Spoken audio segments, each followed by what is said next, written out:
سلام دوستان، خوش آمدید به کانال پخت و پزهای خانگی. ما امروز همراه گلازور تیار میکنیم. بسیار سوال میشد که گلازور خیلی تیار میکنید، پشتی پیچینی یا ژگبه هستو، لیکن خواستم جدایی تیار کنم که مثلا گریم برای شما تنها گلازور در کار باشد. ویدیوش جدایی کانال با هست، میبینید، بیمالا تماشا میکنید. برای همین با راه آسان طرز تیار کنیش من امروز نشان میدم. محصولات به ما لازم است. من یک قاشق کلان مساله گرفتم. من کاکائو، شکر، آب شد. با ما دیگه یگانچه لازم نیه. این محصولات های عادی که تیار میکنیم. ما در اول من شکر میگیریم. میتونید 10 قاشق شکر کنید، 5 قاشق کاکائو، 20 قاشق کنید، 10 قاشق کاکائو، 30 قاشق کنید، 1.5 قاشق کاکائو. نمیخواد کرده یک برابری کاکائوش کم. نازی 2 3 4 5 6 قاشق شکر گرفتم. من کو همین 3 قاشق کلان پر کاکائو. من 1 2 3 قاشق پر کاکائو همراه کردیم. همیشه شروع آمیخته میکنیم. بدون خطی جای قینش نیست. جای اساسیش چیزیه من همین آب ما بسیار نمیگیریم. اگر ما آب بسیار کردیم این سیوق میشه، تماما غفص نمیشه. برای همین من 4 قاشق کلان آب گرفتم. من کم کم همراه کرده همیشه آمیخته میکنم.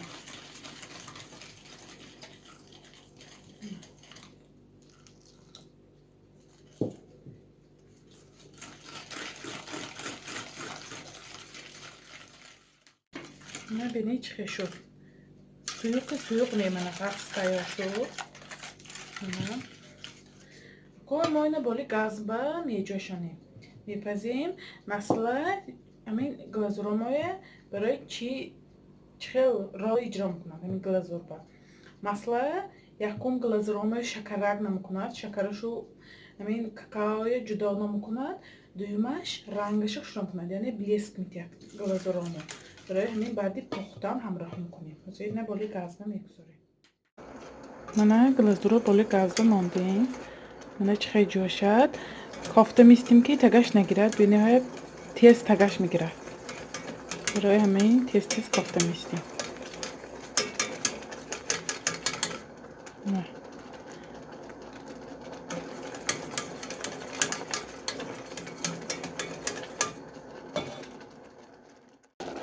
من گلازوری ما تیار شد. من گلازوری ما هم تیار شد. میبینید گرم همین مسلامه همراه میکنیم. 2-3 دقیقه من جوشاندیم تمام.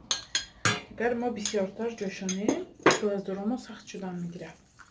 برای همین خودش حفظ بود. 2-3 دقیقه جوشانیدم تمام. من علاقه بینید چه رنگش دیگه خیلی شد، سیاهی روی بلیستیاشی شد.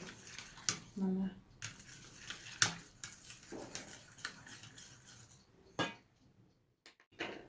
میگیریم اصلا من بینید چه رفسی خوش رو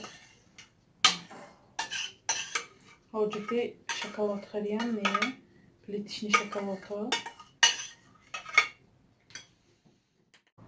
من میبینید چه تیار شد. من رفسی من رنگش هم خوش رو با خنک شود با بسیارتر سخت‌تر میشه.